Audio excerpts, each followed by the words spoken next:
Week 9 is upon us, and it is a week where it looks like we're getting some of the oldest and dustiest running backs in football as chalk. But of course, going to do what we always do here to get ready for this halfway point of the NFL season. We're going to look at projections and ownership projections from Stochastic. We're going to optimize some lineups on the solver, see what they have going. Maybe look at some sims on there too. We'll also look at the sims on Stochastic, try to hand build a lineup. We're going to run an Underdog Battle Royale, a pick 'em today. Of course, a little fantasy football gauntlet. We'll do what we always do, try to find the must plays of the weekend, and let's get into it. So once again, Alvin Kamara, Tony Pollard looking like the chalk this week. We'll see, though, who looks like the best projected plays overall just on the main slate here.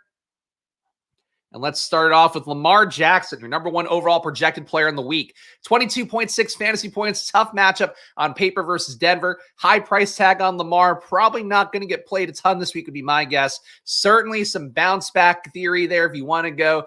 Disappointment versus Cleveland last week. It's a tougher matchup this week going against Denver for sure. But Lamar, I think going to him, trying to get this team right would be certainly a thing that they're going to have in mind for themselves. That could pay off in fantasy, but hard to imagine going to that price tag for myself. Personally, very much this weekend. Josh Allen at number 2, 21.6 projection for him, $7,700 salary. A little more of a viable matchup here going against Miami. Definitely some pass game production for Josh Allen. Should be in the cards. One of the highest red zone pass rate over expectation teams right now. So I would say for Josh Allen, I don't want to pay that price tag either necessarily, but I do think he's a little bit more of an appealing play at that price tag. Just, again, the passing upside's there. The stack partners are there. A little more logical at this point as well to go to guys like Amari Cooper, to go to your Khalil Shakirs even, who've had some good weeks. Dalton Kincaid seems like he's due. So I think this one works. Miami now at 2 on the other side should push a little bit more to get production going. So if I had to choose, I would go Josh Allen over Lamar Jackson, but neither one looks that good. Cash team with Braylon and Mechie, bittersweet. I fucking touted Garrett Wilson as a captain option on Stochastics live before lock stream for NFL yesterday. I'll tell you what, I played Garrett Wilson a captain, did not get the rest of it right. So it was a bit of a downer. It's always tough when you get the one thing right. But Garrett Wilson, I got to give him credit. I was down on the guy to start the year. Still think a lot of the reasons I was down on him have proven to be true. The Jets, not as good as people thought they would be. Targets getting worse. Devontae Adams in there theoretically. Breece Hall, if he were good, would actually be taking some volume away. Unfortunately, seems like he's not good anymore. So that's the downside. Garrett Wilson, though, making a leap here. Don't know if it actually applies in terms of efficiency stats and all that, which he's always kind of struggled with. Man, some of those plays, the jump man catch in the end zone, I got to give Garrett Wilson credit for that.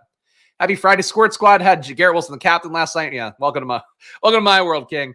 Ted, let's fucking go. Yes, sir. And our guy Bindles here bright and early. Appreciate you guys hanging in on this Friday. Of course, if you're watching live or after the fact, please hit the like button. Leave a comment. I'm competing against something every day I do a stream now, but of course, that's just the name of the game. Jalen Hurts, $7,800 salary, 21.4 projection. Righted a lot of things for himself, it seemed like visually last week. This week, a spot against Jacksonville, who's we talked about many times here, team you could target in the pass game over and over and over again. Another thing, too, A.J. Brown, terrible. Well, no, he's not terrible. Jacksonville, terrible at defense. They run man a lot. A.J. Brown crushes man defense over and over again. So you have one of the best players against man coverage playing a team that also struggles tremendously against, well, they play man coverage and they're not good at it. It's one of the most baffling things. Like Detroit plays a lot of man coverage. They're good at it. Jacksonville plays a lot of man coverage and they just get killed.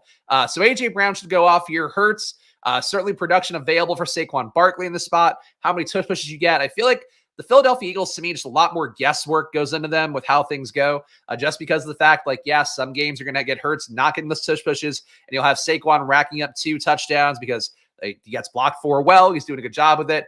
Sometimes you'll have A.J. Brown take a touchdown off the board. Sometimes you have the weird, granted, the guys were out for that with the Dallas Goedert game. A little bit hard to predict where the production comes from for Philadelphia, but I like them getting a lot of production against Jacksonville because they are just not bad.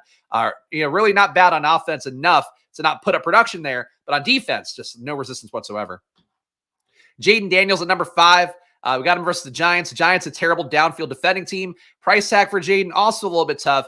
I'm certainly willing to take some shots there. I think Jaden, again, the ownership going to be down from this week. He's not as highly projected, not a great value. Some of the other guys up top. So I think Jaden, if you're going to play him this week against the Giants, I think people will be thrown off by the fact that it was a field goal fest the last time these two teams played. And first of all, one matchup doesn't really matter very much for anything in fantasy. Even, less than 10 matchups don't really matter that much for fantasy. But in general, for Jaden, the spot, it's just a pure matchup here. The Giants can't defend deep passes. At a certain point, I do feel like Washington uncorks things a little bit more, and maybe it takes, Malik Neighbors getting going on the other side, something like that. But I think Jaden's in play this week against Washington. And Tony Pollard, your number 5 overall projected player, he hasn't practiced this week. So that's another tough one. Tyjae Spears also hasn't practiced. Julius Chestnut's been leading the backfield for Tennessee so far. So that's a key one to watch here. Match against New England, where we expect there to be some good run game production for Tennessee.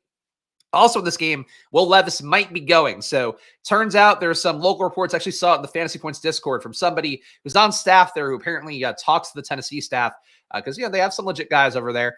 They were talking about basically that Tennessee, they pulled Levis because Levis kind of fudged his shoulder injury and was one of those things where they thought he'd be okay to go. They saw him play. He clearly wasn't okay to go. So that's why they went to Mason Rudolph. They're still sort of committed to seeing the Will Levis experiment through to know if he's a guy they can trust moving forward in whatever capacity, even in a competition next year, or if he's a guy they just want to throw out with the trash right away.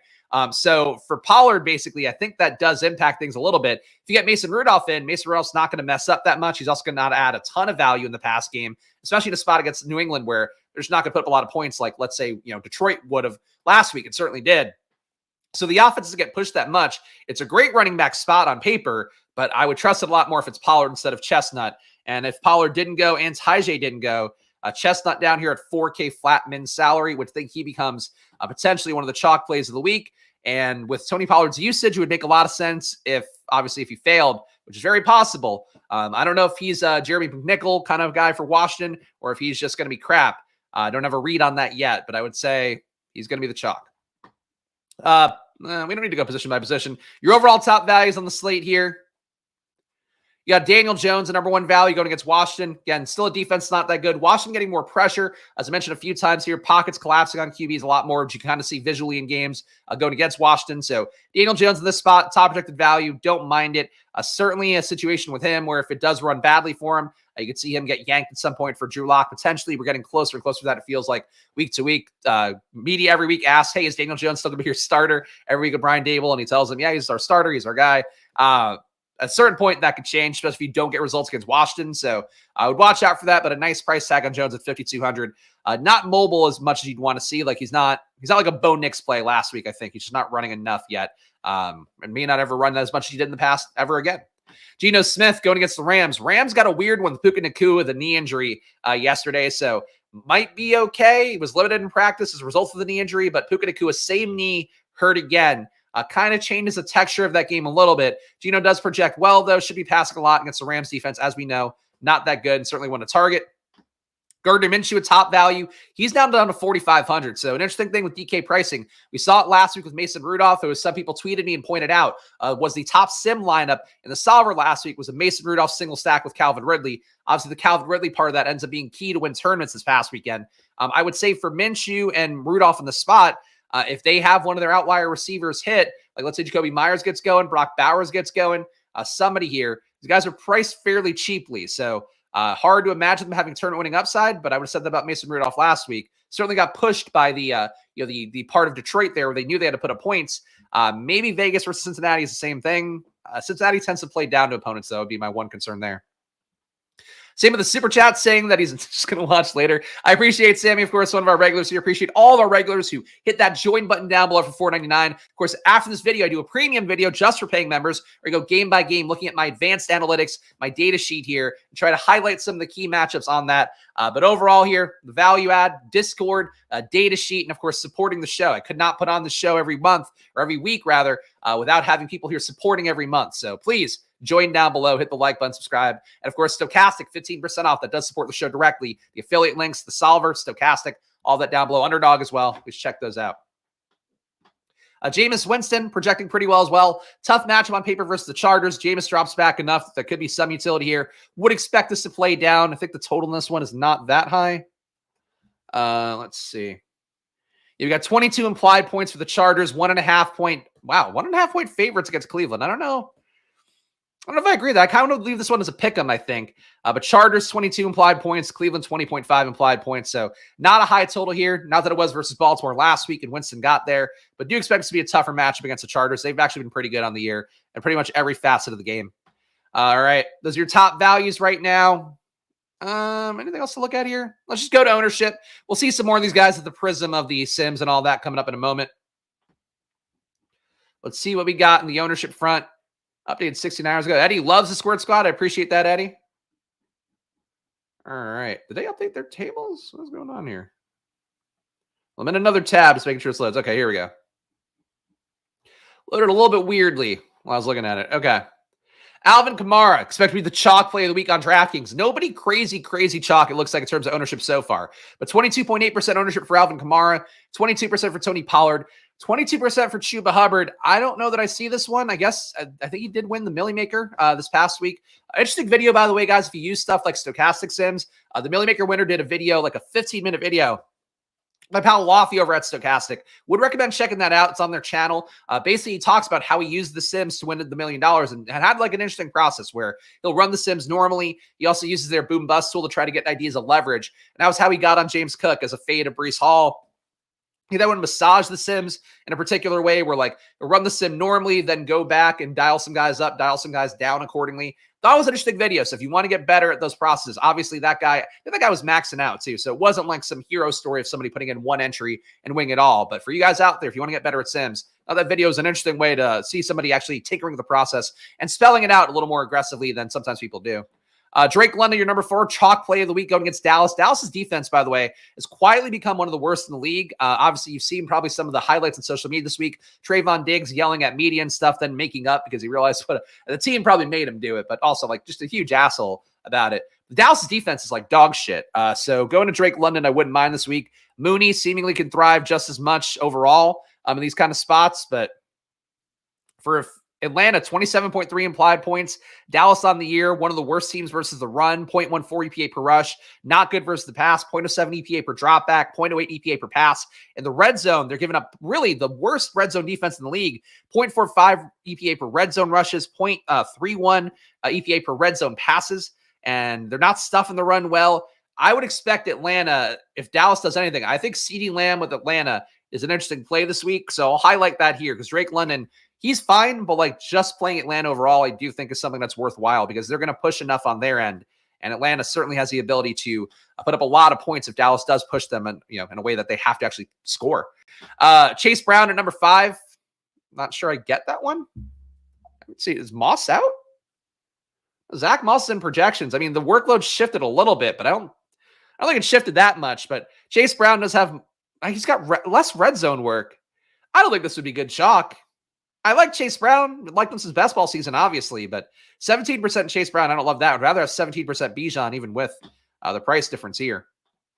Vlad McConkey going to be chalk again as well, or I guess chalkier this week. Did win the Millie last week. Was 2% owned, played fairly well. I personally wouldn't chase Vlad McConkey, but people will. The pass rate for the Chargers, though, has been up over the last few weeks, so them being a full boomer team, they've kind of dialed that back a little bit. Guys under 10%. Anybody interested in the highlight? Geno, QB under 10%. Amon-Ra versus Green Bay. Certainly can get there. More competitive game you'd expect. It's against a tough Green Bay defense. Tough defensive matchups tend to mean RBs getting used more. PPR kind of guys like Amon-Ra working out of the slot getting used more. Green Bay's been good on the year. So I think Amon-Ra in play as a low-owned kind of tournament option. Jacoby Myers, I think they're going to try to pass, keep up with Cincinnati, but I don't know that I trust Myers enough. 10% ownership. Madison, Tillman's been playing well up to 4,300. You can keep chasing here, but it is a tough matchup against the Chargers. What it's worth, though, Tillman being used like an actual number 1 receiver, basically picked up Amari Cooper's usage entirely. He's a good player going back to his college days. So really the only legit player coming out of that Tennessee offense in the last few years is we've seen Jalen Hyatt being fucking worthless. So Tillman's there. McBride, Kyron needs a little bit more in volume. If we don't see Puka go, a little more efficiency, probably with Cup being in the mix too. So don't mind Kyron.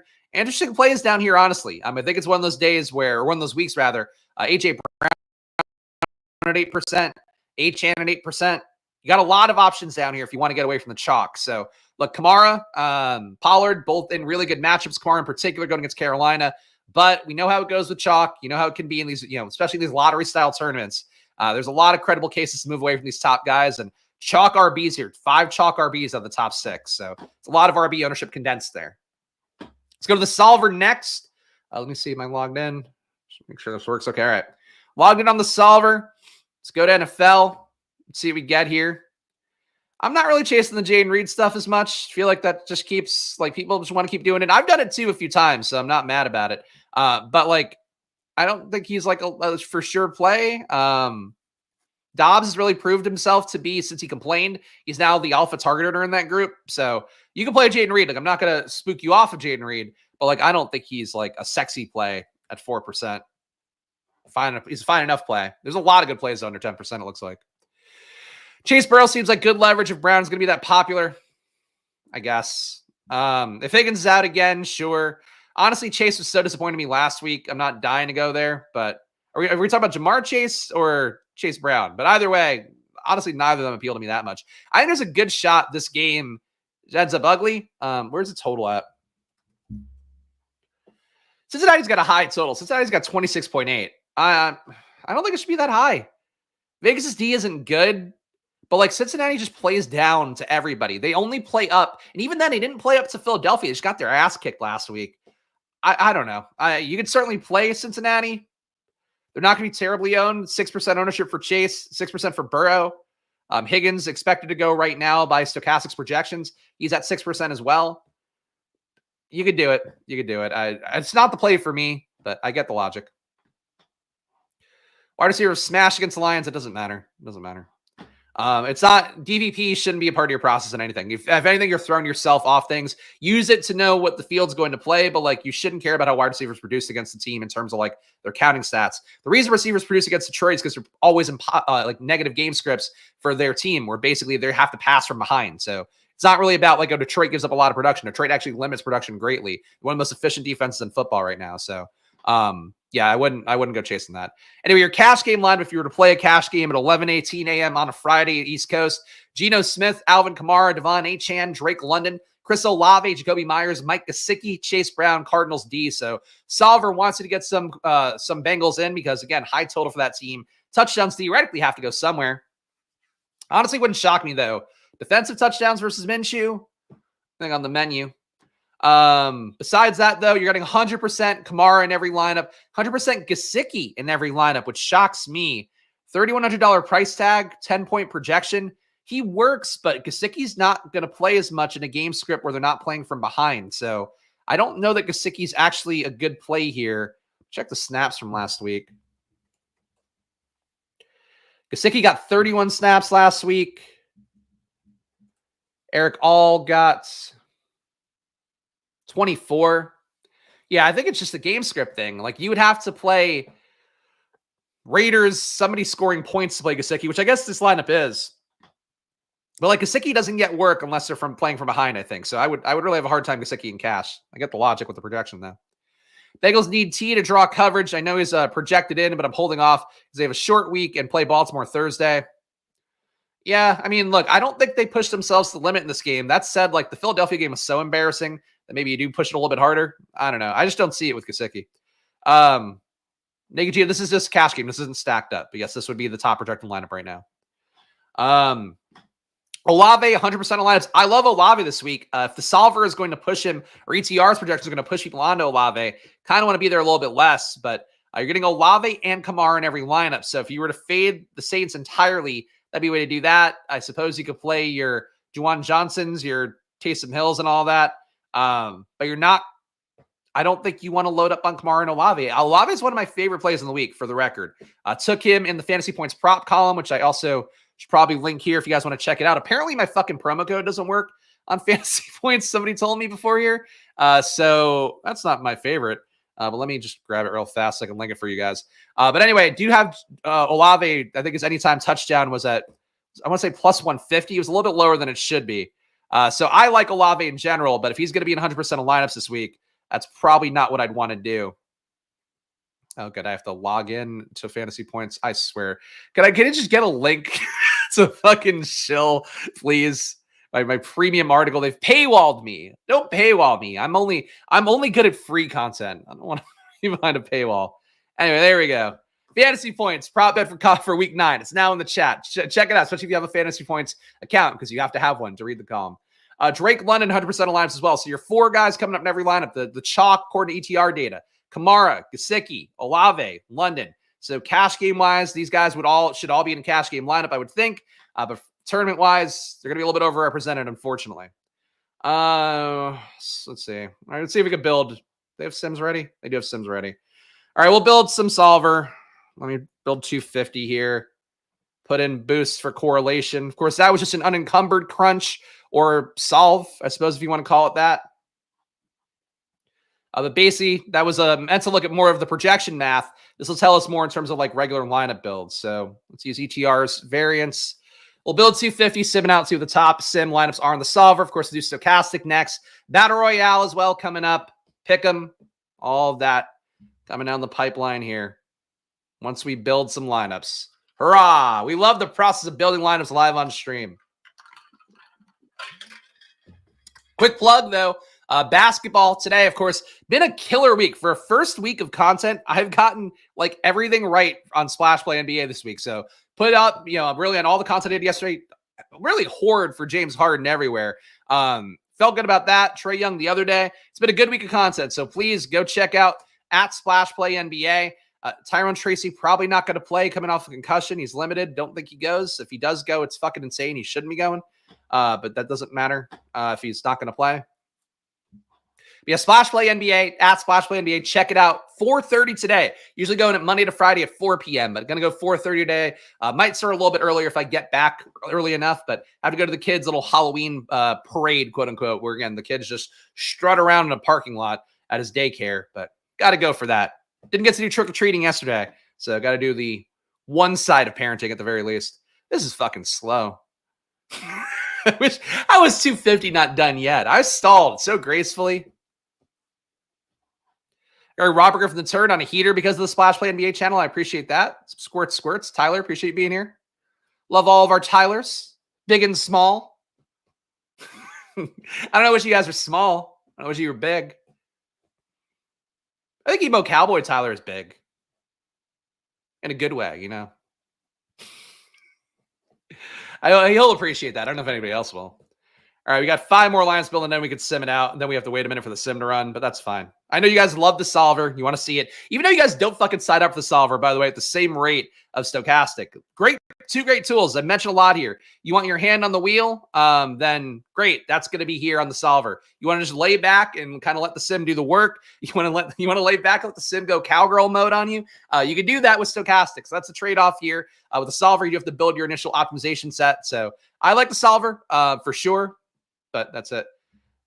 Okay, you can chase Tyrone Tracy coming off a concussion, please. I don't think it's a good idea, though. He was bingo. He was bingo for Halloween. He's been wearing the bingo outfit now for like 3 straight days. So it lost its specialness. I didn't feel like I needed to be trick-or-treating with him to get the concept of his costume. And apparently he was like really shy knocking on doors, which he's 2.5, not a surprise. But got a lot of candy. He's adorable. That's all I'm going to ask. Are your top lineups right now according to the solver? You got Lamar, Kamara. I guess I don't have to even pull this up. Lamar, Kamara, Kyron Williams, Calvin Ridley, Kavonte Turpin sneaking in here. Zay Flowers, Taysom Hill, Mike Gesicki, Rams. I've never seen that movie. Probably more relevant to me now, but I've not seen that movie. Joe Burrow is your number 2 ROI lineup according to the solver. A Burrow triple. Burrow with Madison, Kyron Williams, Olave, Chase, Yoshivas, Gesicki, Myers. You know what? Again, one of the reasons I love the solver lineup sometimes when I do this process. So you're getting actual Raiders back here. I just don't think the Bengals pass at a high rate unless you're having multiple Raiders in scoring points. So here they kind of accounted for that because I think the solver does use play-by-play data, which is a little bit different between standard deviation data. Basically, play-by-play data uses the entire game flow and simulates these games out and kind of determines based off of 10,000 whatever tries. And I know this really intimately because it's what we had at Football Outsiders parent company. Basically, like what it does then is like it creates these box scores off of that and averages them out then of like, let's say 10,000 fake games are played. Whereas I believe stochastics is more of a standard deviation sim where this player normally scores, or is projected to score 18 points. They normally deviate between 7.5 points. So then they'll sometimes get to 25.5. They'll sometimes get to 23.5, but it's not like a true play-by-play sim. So I do think for this, like you kind of can see the true play-by-play sim of it because it's making a game environment that's going to make these guys pass. And Bluey is the best show out there. I agree. The Luke is now in a Cars stage. We've been watching like the Mater's Tall Tales, which is like one of the Cars short spinoffs. Because again, he's just like such a fucking cliche little kid. Trucks and cars. He went to one of his friend's birthday parties and it was car themed. Since then, we've been living in car hell. That's basically it. But I do love Bluey though. Bluey is the one show where like I could watch every episode over and over again. And Bandit, that's why Bandit's above my shoulder back here. You can see it if you go full screen. Inspirational dad, Bandit for sure.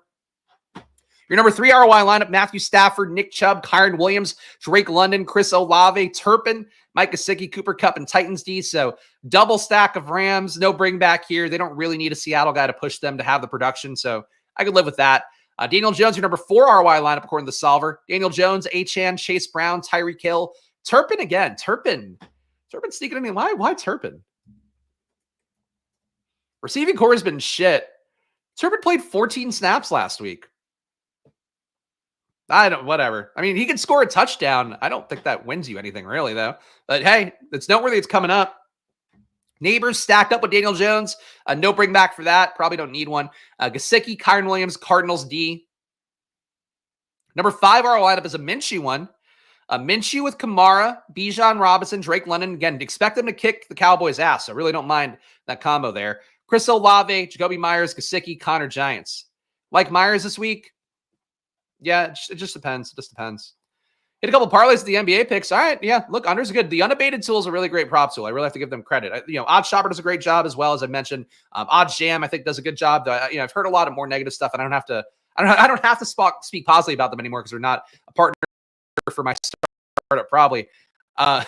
So that's just being real about it. But I do think unabated, really impressive. Odds Shopper's Portfolio EV seems to be a really great tool. I've talked to some of those guys about that too. There's great betting tools out there. It's just like there aren't a lot of them. And people tend to see the ones that suck the most, unfortunately. We're not getting any Commanders at all. Like legit, not even a share. I really think the Commanders can bomb this week. I have Noah Browns over in my fantasy points prop column. I have McLaurin over 100. So I like these guys, but here's your only Jaden positive ROI lineup out of the top 50. Jaden, Kamara, Madison coming up a lot. Drake London, McLeod, Noah Brown, David Njoku, Singletary Rams. That wouldn't be the one. If T is back, will Gesicki disappear? Let's see. Because I know Higgins is in the stochastic projection set. I don't think he's in the solvers. Yeah, Higgins is not in the solvers right now. So if Higgins were to play, Gesicki would probably be bounced down. But it's like one of those things we talked about yesterday. People were asking about Dalton Schultz's projection. And a projection is just a reflection of you expect the team to have a median amount of passing yards based upon how they perform and how the matchup is. So you just fill in then based on rate data, target per out run rate data, general target depth data, who's going to pick up the most yards from it. So because Higgins is out, Gesicki just picks up that sort of certain amount of projection because of it. But in reality, again, it's just the game script thing for Gesicki. So I feel like that's not really it. Great. You're subscribed to the channel and you're saying that. Who cares? It's also fucking week 9, dipshit. Best ball moron is what I would advocate changing your name to. But yes, he is. Congratulations. What about yours? Let's go over here. Let's do Stochastic Sims next. I'm not even going to mute him yet. I'm ready to, though, because I know he's going to say something else trolly in a moment. Let's do 10,000 coming up here. I do literally a video every week talking about this. Was that supposed to be a dunk with your LOL? I want to call him an F-bomb so bad. I don't know why. I've been playing too many video games online, playing too much Overwatch lately. I fall just to want to call people an F-bomb. But you know what? If you call people an F-bomb in Overwatch, it just censors it out.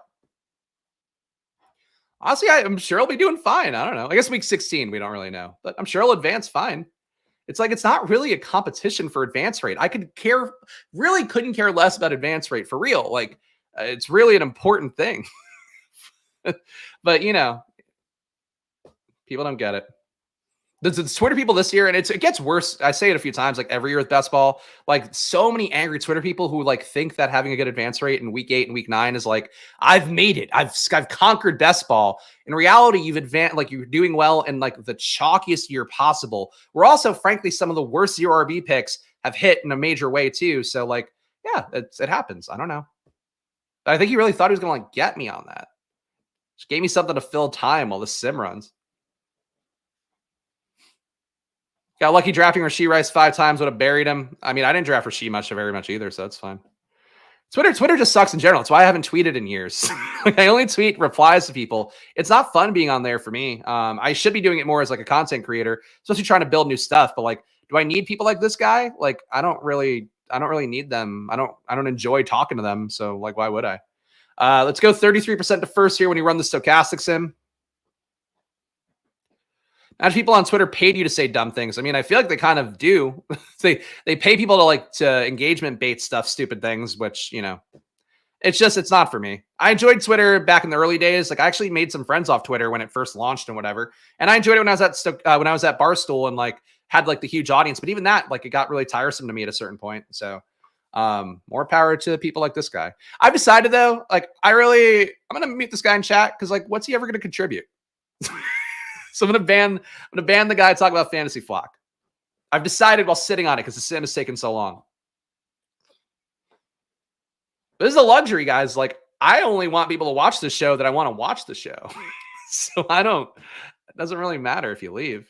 Like there was some guy who replied to one of the shows. I don't even know what I did, but he replied like unsubscribed. I'm like, who fucking cares?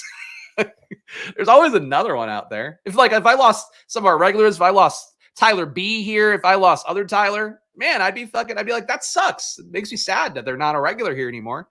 If I lose fucking guy who comes in to talk shit about another man's team, like the cuckold talk shit, then I'd be like, well, what? Yeah, I mean, look, can't lose everybody. I guess. Now, I'd be sad if I lost Adam, but Adam comes in and out. I got it. If you fade Olave Kamara, you're positioning yourself well against the field IMO. Look at last night. Optimal had no Mixon, no Brees.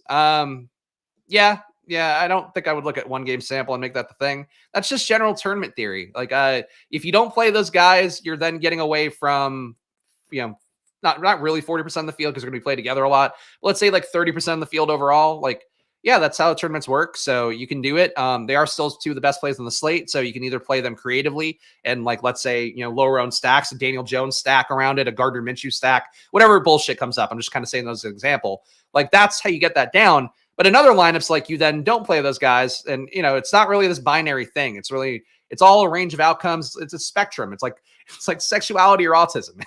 Playing DFS lineups. It's all in a spectrum. So it's up to you how you handle that. But in general, like, yeah, those guys are going to be in a lot of lineups. So if you want to just get away from the field right away, not playing, I mean, the four guys I highlighted with the solver, like there's legit four guys on 100% of lineups. So it was Gesicki, Olave, Kamara, Drake London. So don't play all four of those guys. Sure. But they come up a lot because they're the best plays on the slate, theoretically. I think it's smart to extrapolate a one-game sample to apply it every time. Well, there you go. I mean, honestly, if you follow betting people on Twitter at all, or like people's replies on Twitter, people actually do think that's a thing. Like somebody was replying to my pal Greg Ehrenberg I saw on my feed, and he was like, "Yeah, this guy like Kevin Durant, he's got to get over 6.5 rebounds. He cleared that line last time he played the Clippers." And the guy said it with no irony. It's like it's not how this. It's not just always the same thing that happens over again. Games aren't Groundhog Day. But Eddie yells that though. I get it. I get what he's trying to push at. Top ROI lineups on Stochastic. You got Jameis Winston as your number one ROI lineup. Jameis with Bijan, Tony Pollard, Tyreek Hill, Jerry Jeudy, Cedric Tillman, David Njoku, Evan Ingram, Falcons D. You got Geno Smith, J.K. Dobbins, Tony Pollard, DK Metcalf, Ladd McConkey, Kendrick Bourne. No. Why? What did Kendrick Bourne? This is going to be the fucking play of the week here that Stochastic jams in the lineups too much and then ends up actually being important. 52 snaps last week for Kendrick Bourne. So I guess I get that. God. Kendrick Bourne, Brock Bowers, Chuba Hubbard, Raiders, that second lineup. Number 3 ROI lineup, Trevor Lawrence, Alvin Kamara, James Cook, Ladd McConkey, Gabe Davis, Parker Washington, Evan Ingram, Tony Pollard, Bills D. Number 4 ROI lineup is Joe Burrow, Tony Pollard, Chase Brown, Jamar Chase, Cedric Tillman, Kendrick Bourne, Kyle Pitts, DeAndre Swift, and Falcons. You're getting different guys up top, at least. Burrow again, though. Burrow, Bijan, Tony Pollard, Jamar Chase, Cedric Tillman, Tim Patrick, Will Dissly, Chuba Hubbard, and Falcons. So, all right, Burrow coming up a little bit there. I get that. I don't think Burrow's a bad play, but people like, again, a double stack one with Burrow. People have been chasing that every week. I just don't know that it gets low round. The Sims on Stochastic love Kendrick Bourne. Just love him. I don't know about Butte. Butte, I think, has had his best plays of the year already. Did play 55 snaps last week. This team is so odd. Like, Jalen Polk was down to 0 last week, right? And was he hurt? I don't think he was hurt. I think he was just not playing. KJ Osborne has been in trade rumors. I presume he's down to like 0. He's down to 9. Seamus has changed their receiver core so many times. It's really stupid. I know. Oh, okay. You're using sarcasm. There we go. All All right. You guys hash it out. You're good. All right. Kendrick Bourne, 55% ROI at 3,300. You know he's got a spike upside for sure. Does it come with Jacoby Brissett? Does it come in this particular matchup against Tennessee? Tennessee's defense isn't good, but New England is also not good. So what does it really matter? I am not a believer. I'm not a believer in Kendrick Bourne, but you got to highlight what the sim gives you. Kendrick Bourne, the sim thinks is like the play of the week. Tony Pollard, $6,800 salary, getting 31% ROI on him. Evan Ingram, 26% ROI on him. Tyler Boyd, 24% as he new wide receiver 2, though honestly, Westbrook-Akine feels like a more valid thing. Boyd also questionable status right now. Chuba Hubbard, 20% ROI for him. Falcons D, 8%. Again, the Cowboys do suck, but I'd rather play CeeDee Lamb with it if I could. Jameis Winston, 8% ROI. Brock Bowers, 8% ROI. Parker Washington filling in for Christian Kirk, 6.5%. For what it's worth, it would have been a good matchup this week for Christian Kirk based on the fantasy points wide receiver coverage matchup tool. For Parker Washington, he's a player that basically is Christian Kirk. Maybe a little bit, less money. He's not as well paid, but he's basically plays the exact same way, exact same routes. So Christian Kirk has also sucked for weeks, but this matchup, 3,600, I don't hate it. Honestly, I'd play Parker Washington over Kendrick Bourne personally. In all seriousness, feels like a Bowers explosion week. I think he needs Jacoby Myers not in there, to be honest, but more production coming matchup. So we'll talk about matchups in more depth in a moment when I do the data sheet for the premium video coming up after this one. Yeah, it's a good tight end matchup.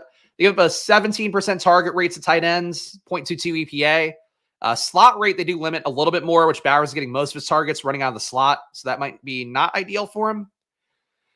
I do think Myers hurts him enough, but yeah, I can play Bowers. 6K salary for Bowers is a little bit tough DFS wise. Lad McConkey here, we're just getting Adam's wet dream. Positive ROI for Lad and Brock Bowers here. 5.8% ROI for Lad.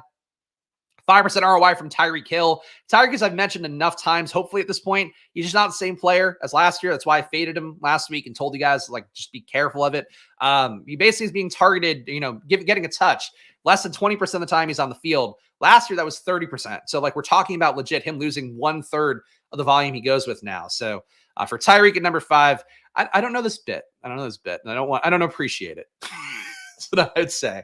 Tillman a 5% ROI rounded up. Cardinals 5% ROI. Lots of positive ROIs here. Devon Vele, Panthers D, J.K. Dobbins, Titans, Gardner Minshew. The irony of J.K. Dobbins this week, I think, is that he does make sense. Last week, the reason that Lad was a good play, I think structurally, was that J.K. Dobbins was chalk. You went to the pass game for the production instead. This week, probably Lad McConkey's going to be chalk. So going to Dobbins' leverage against it, I think would be logical. You could go to the pass game if you want to. Again, they are passing a little bit higher, but I think just avoiding the pass game going to Dobbins is a move, if nothing else. Stack ROIs. Positive ROI on QB +1 for Daniel Jones, probably him and Neighbors mostly, maybe Slayton. Gardner Minshew, negative ROI. Everybody else, negative ROI. QB +2, positive ROI for Trevor Lawrence at 18%. Jameis Winston, another rounded up 18. Jacoby Brissett, 14% ROI on a QB +2. They do love Kendrick Bourne, so I guess that makes sense relative to the data we're seeing. Mason Rudolph at 12% ROI on a QB +2. Calvin Ridley really dominated air yard share and target share in that last game. Gardner Minshew at 10% ROI on a QB +2. We did see a good amount of Madison, Myers, and also Bowers coming up. And Justin Herbert, QB +2. Yikes. But again, they're passing more. I just don't trust it. Trevor Lawrence, a 92% ROI on a QB +3. Jameis Winston, QB +3 is a 63% ROI. Jacoby Brissett, 23% ROI on his QB +3s. I might have not done this from the right order. Mason Rudolph. Wow, Mason Rudolph. I guess because the reality is he's so cheap. If 3 of his receivers were to hit, he would be the crush play of all crush plays. I don't think 3 receivers could possibly hit for Mason Rudolph in a game against New England that should be just a dog shit ugly one. But if it were to hit, it really pays out. Jameis Winston, same thing. Tua, same thing. 28% ROI for him in a QB +3. Cousins, all these guys really just mega stacking seems to be the highest ROI play according to the Sims this week. And I'll give the caveat that I always try to give for the Sims. Sims will always push you towards more correlation than less, because that's basically how it sees you hitting a true upside. So it makes sense. A lot of these QBs +3 work. Chargers confused the F out of Adam, to be honest. Yeah, I think they're a weird team. The defense is good. The fact the pass rate's up, I think they're recognizing that something is wrong in their process, but Does it matter that much week to week? I'm not sure. Does it matter in the kind of game environment they're going to be in this week? I'm not sold about that. Like, I think this is a game to me. I think it's a game where Jameis gets befuddled. which, you listen to Jameis talk sometimes. He can easily be befuddled. But I think it's a game where he does get befuddled and the Chargers D gets success. So I don't expect the pass game to go off for the Chargers, but you get how they can in certain game environments. The fact they didn't go off against Arizona, though, really threw me. Where like that was the spot where they should have produced. They didn't have to. Again, that's kind of the push-pull of it. Some teams produce like because they can. Some teams produce because they have to because they're being pushed by the opposing team. The Chargers are one of the latter. All right, let's go to this tab here. Let's hand build a lineup. Let's see what we do. He has been mid. But volume is there. It's ultimately all that matters. It's also like, of course, the guy coming off multiple leg injuries is going to be less explosive as the year goes on. So it's not a surprise. But the fact he's keeping the volume is the main thing. I do think Gus Edwards will come back in and take some work. Honestly, I should be rooting for the pass game for the Chargers to go off because I need Gus to fucking give me something usable down the stretch for what an albatross of a pick he's been. All right, what do we build here? I think we know what the sim likes. I don't want what the sim wants. I do like Olave. Still think there's a spot to get Olave going. Olave, 40% first read target share, according to Fantasy Points data last week. Olave as well, just like one of those players that more talented than it seems, maybe not talented enough to take away Rashid Shaheed target share. But I do think in this spot with Derek Carr back, I think Olave hits. So that's it. One thing I'm noticing though, we do not get any Carr lineups with Kamara and Olave that I saw. So I think that could be the move here. Or to stack it up with Carr, maybe. Gus felt live to fall forward for a few TDs. Yes, he did. I agree. More over Tillman. Lots of targets at lower ownership. They're really shitty targets. I think they were a little bit better last week. I think with Tillman, you could see people force away the ownership because they feel like they missed out on 2 straight weeks of him being pretty good as a really cheap chalk. Not crazy about more, but I think your brain, I think, is correct, KY, that I think that's a decent way to approach it. It wouldn't be my preferred way, but I think it's logical. I'm just not big on Moore in general. I haven't been his entire career. So it's hard to do that now, but he did get used a little bit better, got a little deeper targets last week with Jameson. So I think he and Judy, probably more valid plays than it might seem because people are going to go to Njoku a lot. Tillman, the projection isn't great. People are still going to go there a good amount because he's had 2 good box score games in a row. So I think going to the other guys, certainly logical enough, but I just don't think that game environment's good, at least how I feel about it. So I'm torn here about going with Kamara or fading it. I like Kamara as a play theoretically, and I think if Olave is producing, maybe they just go ahead and get something going. Let's go with these guys and Derek Carr to decrease the ownership product a little bit. Obviously not the biggest Derek Carr guy in the world at this point, but a couple of weeks off, hopefully got himself right. Hopefully get back to week 1, week 2 Derek Carr. Hard to expect that, but the team's gotten a little bit healthier. I'm hoping for it. It's a game against Carolina. If you're going to produce against Carolina. The issue, though, is like if they do get far ahead, that's Kamara just kind of salting the game away or whatever they want to put out at RB, salting the game away. So I'm going to hope that Carr and Olave get there and Kamara cleans up is, I think, the hope of this lineup. Other RBs to go to. Derrick Henry against Denver does seem like his kind of game, but a little hard to pay that price tag. Bijan against Dallas, I do feel pretty strongly about here. I'm going to go with him in this lineup. Bijan playing well. Tyler Algier fumbling, making some mistakes out there. Dallas, again, it can't be more clear. They just don't produce well. So for them, I think I'm going to fade that this week. Would love to get to CeeDee Lamb. His price tag is brutal, but CeeDee Lamb got fed against the Niners like I think he should have been getting fed all year. I personally am a big fan of this. So classic Adams here. If Jermaine Burton keeps playing like this, let him punch me. I don't agree with that. I don't agree with either part of it. I don't even think he's playing that well. He had 1 catch. But good for him. Good for Burton. He's doing better. But no, please don't. That's your real name, man. Fucking put your real name on that take. CeeDee Lamb. I'm going to try. Let's try to put him in, see what we can do. That leaves us no fucking money. Oh, God. All right. Which is the worst crime, Adam, to you? Please. You Adams need to figure it out. Let's see if we get a cheap tight end in here. Is there any cheap tight end I would go to? Do you think there's passing game production? I can't afford Lamb. I really can't afford Lamb here. But you know what? If you play Bijan, I feel like you're almost fading the Dallas putting up a lot of points game script. I do think Dallas puts up a lot of points, though. Should I just restart this build from the top? This is a tough one, man. I love Olave this week. I'm okay with Kamara because of the game script, but I would really like to get in CeeDee Lamb. All right, so let's just take this back. I'm going to keep Olave. I'm going to go CeeDee Lamb. All right, so this means we're now playing Atlanta upside here, which would put London more in play. London's going to be the chalk, though. Kyle Pitts could be in play. I don't think you've seen the bad side of Seamus, my friend. He can. That's not true. That's not true. Go back and look at Bucks box scores. Was it 3 years ago now? Is when I was first getting really started in DFS content. So maybe even more than that. But look at the Bucks box scores, and then he committed some colossal mistakes that killed the team and killed his players. So I would not agree with that. Again, that's a couple years ago, but he really has not changed much as a player. I hope people assume that this week because that probably drives up his ownership. Would like to get another Falcon in here. Ray wouldn't be bad. Mooney's price tag has come up a little bit, 6K flat.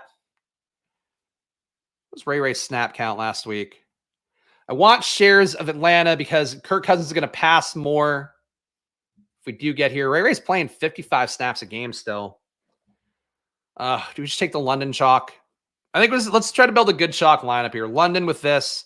I think now we're at Kirk Cousins territory. Could also do Dak maybe here. Where's Dak's price tag? Dak's pretty cheap. Basically the same price as Cousins. But Jameis Slappy/Truther won me a lot of money in Tampa. Look, same thing, but it's a new situation. Oh, he had LASIK. That's it. Don't give up. I'm not giving up on Jameis. I don't think anybody's giving up on Jameis, but I think he'll be a little bit overplayed for what he is. Well, let's assume that Pollard doesn't go. Right now, it's assuming Pollard goes, but I'm going to build a lineup that assumes he doesn't. So let's go Julius Chestnut for RB here, and he might still work in this kind of build.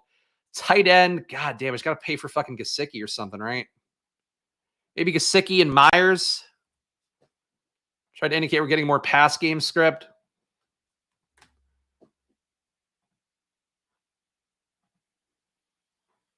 Can we even afford a defense? We got Giants defense. Oh, no. Giants against Jaden? No chance. Jags against Philadelphia. Also no chance.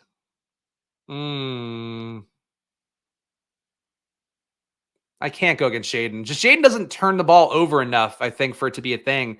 Trevor Lawrence at least could do that. So maybe the offense got right last week for Philadelphia. This week the defense gets right. I don't think it's going to have a positive ROI, just for the record, but I like this team conceptually. So the team I built, in case you're listening to the audio version, Dak Prescott, Julius Chestnut, Bijan Robinson, Chris Olave, CeeDee Lamb, Drake London, Mike Gesicki, Jacoby Myers, Jaguars D.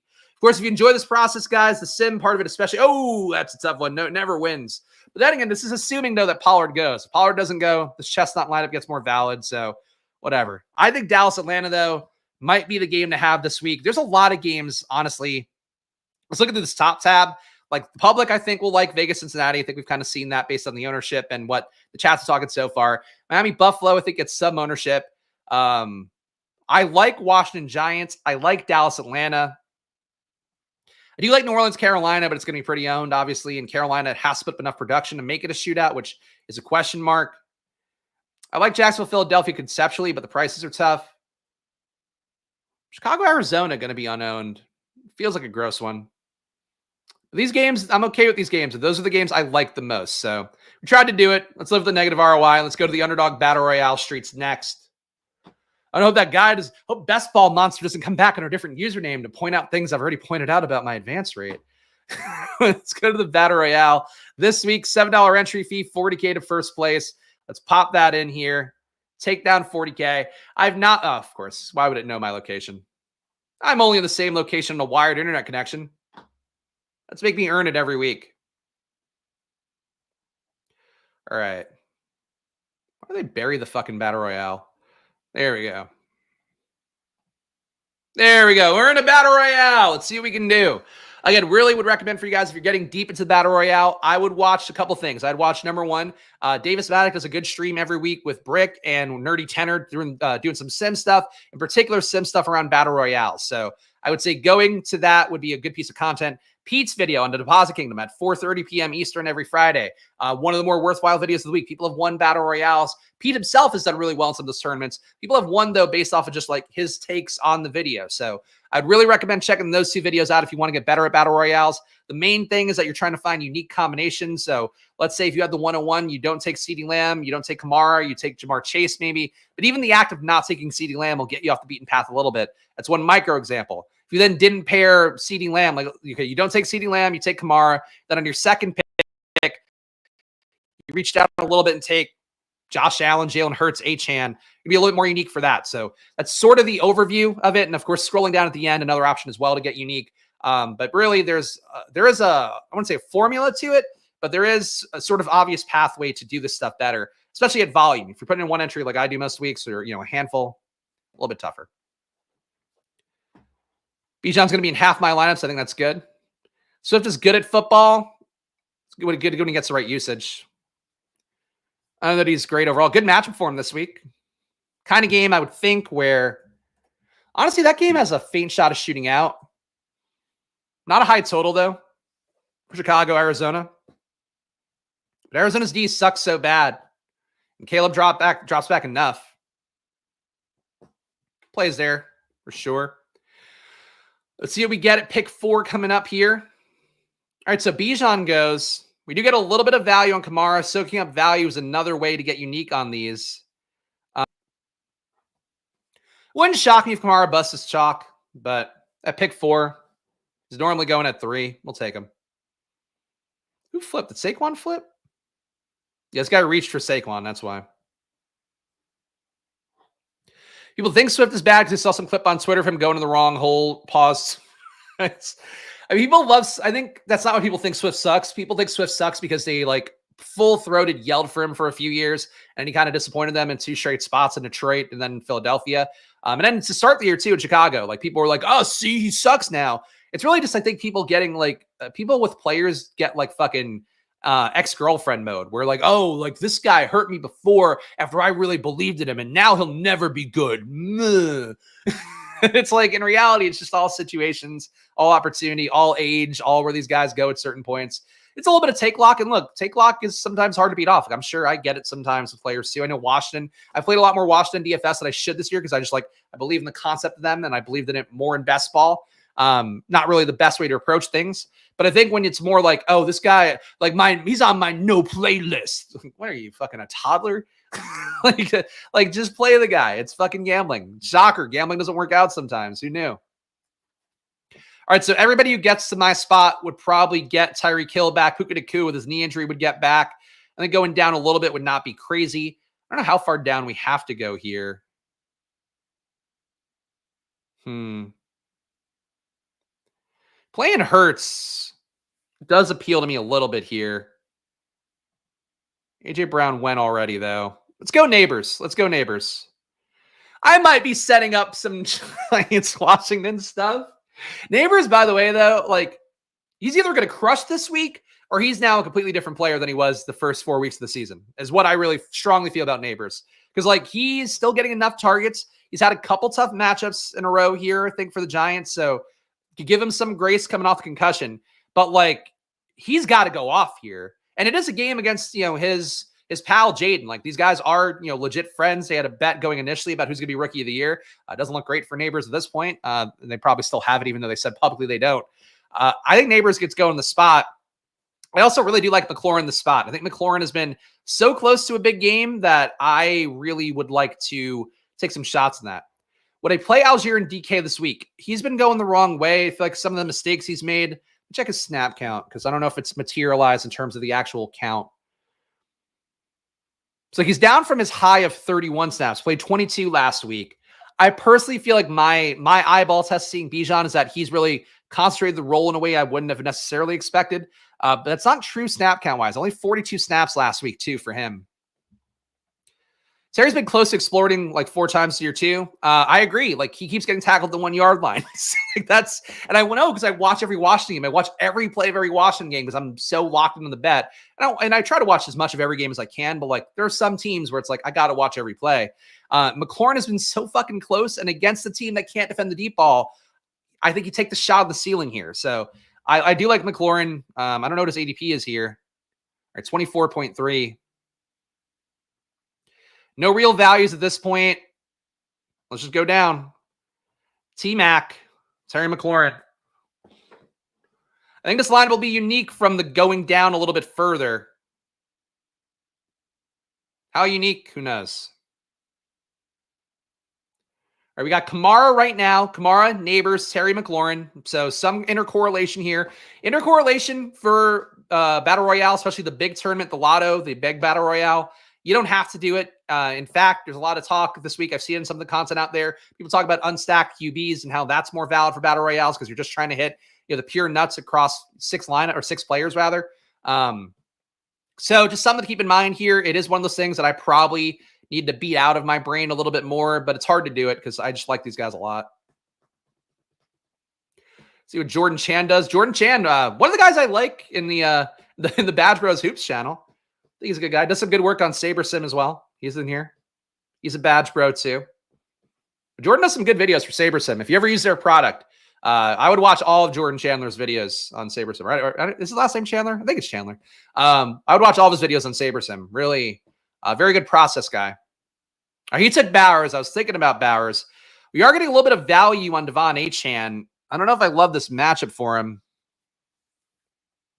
And obviously, we do have Jaden here. We need to scroll down for one pick, or at least one pick later on, probably both. Achane value. These guys don't all have QBs. All right, they would take a naked Jaden. I can't live with them taking a naked Jaden. I think one of these guys, like Joker's Wild, Trout Stalker, would have taken Jaden over here. Could be wrong about that. Achane value would have been nice at this point. But we'll see. This guy can't take Achane. This guy can't take Achane. I think Trout Stalker will take Achane. Maybe not. Correlation overrated, but still good. Just pick the highest scoring players. Yeah, I mean, that's the thing is like I'm not sold Giants Washington is the best game environment of the week overall. But in terms of player concentration, like McLaurin and Neighbors basically own their entire pass game, besides when it gets tough, and then Daniel Jones will look for Slayton downfield. So Joker's Wild did take a QB. So I feel good about the idea that he probably would have taken, at least might have taken Jaden. I like this team, though. We got the chalk, RB of the week up top. Kamara might not have the true ceiling to win a slate, like in terms of just what happens this week, but I don't think he's going to kill me in alignment no matter what, especially if I have something unique that goes off. And Trout Stalker does take Achane. If Achane had come back to 28, that kind of value can make you unique as well. So I would have scooped that. Also should put up the Underdog sticker. Please sign up on Underdog if you don't. If for some reason you watch this channel and you haven't yet, $1,000 in bonus cash still going. Promo code SPLASH. We're going to pick them next. Should I show you guys the item baited tool on here for NFL? We could actually build... market projections aren't the best for NFL. You don't really get a big edge on that. But I can try it out. I'm going to use this one. But I want to show you guys the item baited tool. I don't think I have the link in the description to sign up for it. But they have promo code SPLASH on there as well to get $30 off the month. And I really like their prop tool. So I'll show you guys that today before we build our pick 'em. See if we can build a pick 'em with it. Cooper Kupp fallen. But also definitely a 100% drafted player.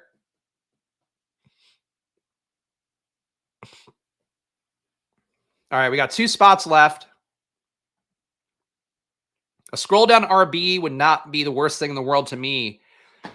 Tony Pollard with the Q tag. He doesn't get drafted every time, and he's in a good spot.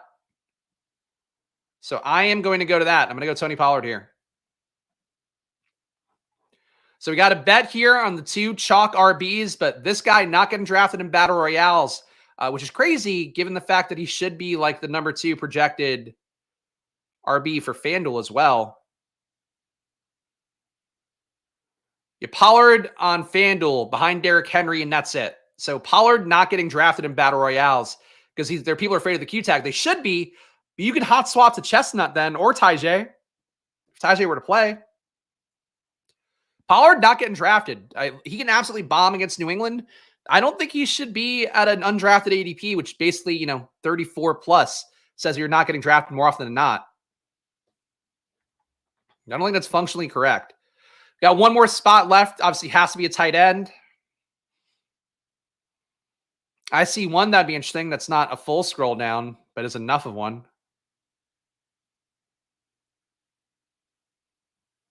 I'll see a couple not bad tight end plays. I wouldn't mind Cole Kmet against Arizona. Just in terms of the pure upside play of it. Andrews. Does Deontay Johnson play this week? Meh. Laporta. Ferguson was the one I was eyeing. I think because we got unique with the construction, reaching for guys early a little bit. We reached for Neighbors, reached for McLaurin. We then got to scroll down on Pollard. I think we just take a guy who's still mostly getting drafted. So I'm going to go Jake Ferguson here. So my final team, try to get some leverage on CeeDee Lamb with that game. We got Jaden Daniels, Alvin Kamara, Tony Pollard, Malik Neighbors, Terry McLaurin, Jake Ferguson. Did Pitts get drafted? Yeah, Pitts got drafted, huh? All right. I like this team. In a battle royale, it's so hard to know if one team has enough juice to make it, but we'll give it a shot. Let's go to unabated, though. Let's check this out on here because I've not shown unabated on the regular Splash Play channel yet. Do show it every day on Splash Play NBA. I don't have custom projections in. I could use stochastics, but let's just use these market-based projections. So basically here, what this is creating is projections based off of the market lines, and we're going to have them simulate 10,000 times right away. It works really fast. Shoot, this is just a rushing yards prop. See if we get any underdog EV. A little bit of EV on underdog, not a lot. Football lines using market data, you're just not going to find the most EV in the world. So James Cook under 67.5 rushing yards looks like it'd be pretty good according to unabated data, but that's not really in the range. 2% or more would be the EV you really want.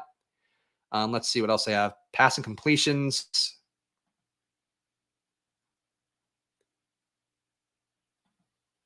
Best line. Not a lot of EV on here either. And the lines that have EV, underdogs already taken off. That sucks. Let me look at some other lines here. Receiving yards. I don't think we did that, right? EV on the under on Prize Picks, under 62.5 on Prize Picks. They're projecting him for 62.4 based off the market projections. All right. Nothing here that revelatory. I think we're just going to go with vibes. I was hoping I could find some good data to make me go like, yes, these are the plays I really want to have. But in reality, vibes seem more appropriate. Send these. Check one more to see if there's any EV. Yeah, no EV on rushing attempts either. All right, fuck it. All right, we're free balling here for picks. Who are the guys I like the most? We talked about one of them, Chris Olave. I took Olave plus 100 receiving yards. That was that plus 300? It was a big line for Olave. Now I took Olave's anytime touchdown, but I did say I took it, but I didn't put it in my column. I took Olave at. I was trying to look at my column because I put the number in that I took him at. Yeah, so Olave, plus 350 on 100 receiving yards. That was right. That's the one I took. I didn't take his 2+ TDs, but it's plus 950. I like Olave in a lot of these formats. So again, first read target rate for him went off the charts last week with no Shaheed, him back in and healthy. Now it's a really bad matchup against Carolina. Really bad for Carolina, really good for New Orleans. I'm going to go higher on 67.5 receiving yards. You can move the line now? Oh, that's fun. I've not had this feature on my screen before.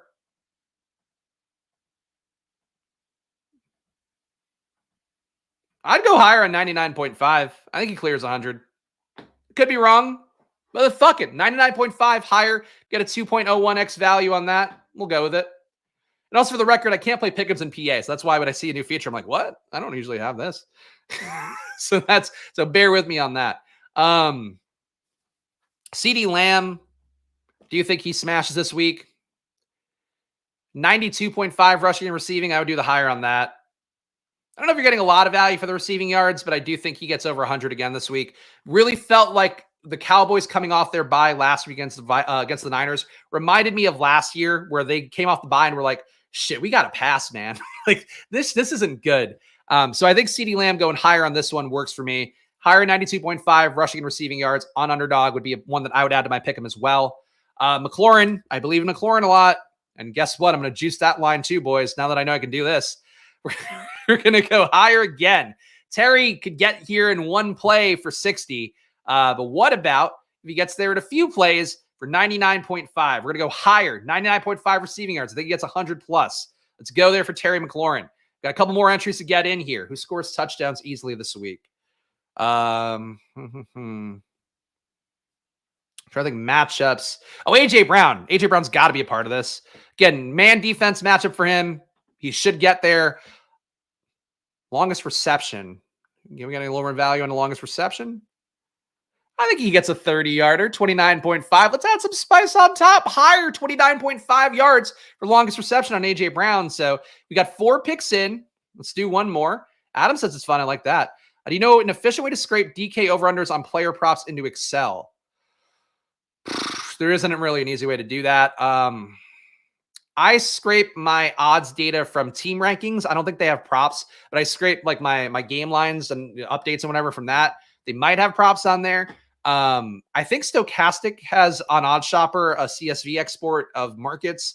You could also use, there's a tool that I have, let me look it up real fast, that I use to scrape data sometimes called Instant Data Scraper. It's a Chrome extension. You could theoretically also maybe scrape every column and pull them in and create an Excel off of that. That'd be the best way I would think of to do it. It's not an easy one to ask though. So sorry, that's not a great answer, but that's the best I could give you. What else here? I like Neighbors. I don't know if he'd be one of my dying on the hill bets of the week. Give me some browse. I just like to browse. Saquon scoring a touchdown. You know what? Bijan scoring a touchdown. I feel pretty good about getting the yards. 102.5 rushing and receiving. We got CeeDee Lamb going on the other side, so that could be a shootout build, but this is kind of correlated. I'll just go higher. I won't juice this one. 102.5 rushing and receiving for Bijan Robinson. So if we got 5 correct, it's a 117x payout. As always, I'll see if I could place it in Pennsylvania, even though I know I can't. There we go. Not allowed. But our final pick'em slip here. Chris Olave, higher 99.5 receiving yards. We're getting a 2.01x value on that. CeeDee Lamb, higher 92.5 rushing and receiving yards. No value added on top of that, but is a good line, I think. Terry McLaurin, higher 99.5 receiving yards. You get a 2.34x payout on that, or 2.44x payout on that for Terry McLaurin in this spot. So again, Giants can't defend deep. I think he gets there. I think he scores a touchdown. I think he puts up 125 would be my hope for receiving yards this week. Fucking please. AJ Brown, higher on 29.5 longest reception. And then I also juiced that one a little bit to get 1.2x value. And then higher for 102.5 rushing and receiving yards for Bijan Robinson is our final pick here. And that is going to be a payout again of a, you got the math. It was. It's a pretty big variable on there, pretty big multiple. But all right, guys, that's the video for today. So Sunday at 9 a.m. we're doing the same thing. Later today, though, at 4:30 p.m., a special time today just for today. Normally Mondays and Fridays at 4 p.m. We go live on @SplashPlayNBA. So please check that out. Of course, check out all the sponsors. Underdog, promo code SPLASH on there. Get $1,000 in bonus cash. Stochastic, best way to support the show right now. Thanks to you guys, and really, I do appreciate it. Last week was the most affiliate fees I made from Stochastic, so that's a big part of the game plan here is like getting some money off of that, getting some money off of working with Unabated, and hopefully I can make sense of this equation. But you guys joining, using the affiliate codes, it does go a long way, so please do that. Unabated, link's not in the description for this video, unfortunately, because I'm an idiot. But you can't get $30 off on the Unabated props tool. It didn't work great for NFL today because market data is just not going to give you a big edge for NFL, especially at the end of the week. That said, for their NBA, the conditional projections they make by their team that's proprietary, just Unabated users, it is a really big edge. And I know from the people who are watching the YouTube video this week, just tailing along with stuff I'm putting on stream, it really does add a lot of value. So Unabated, check them out as well. Solver, no promo code, but link in the description for them too. And hey, and thank you to the Squirt Squad. I think I have to update this again, but appreciate all the members. Support the show. You got a premium stream coming up for me next, which you're going to get redirected to on this channel. So join if you want to watch that. I'll go game by game, looking at my data sheet, highlighting the matchups, the players that are going to be in good spots that we didn't talk about at full depth here because they didn't come up. But we'll find that out next. Stay tuned for that. Back on that one in a minute. NBA later today. Gamble responsibly. Even though it's always money time, I'm going to keep moving my fingers weirdly behind this. And hey, I'll see you guys on Sunday if you're not doing the NBA stream later today. So enjoy your days. Good luck. Enjoy your weekends. I'll see you soon. And thumbs up. Bye-bye.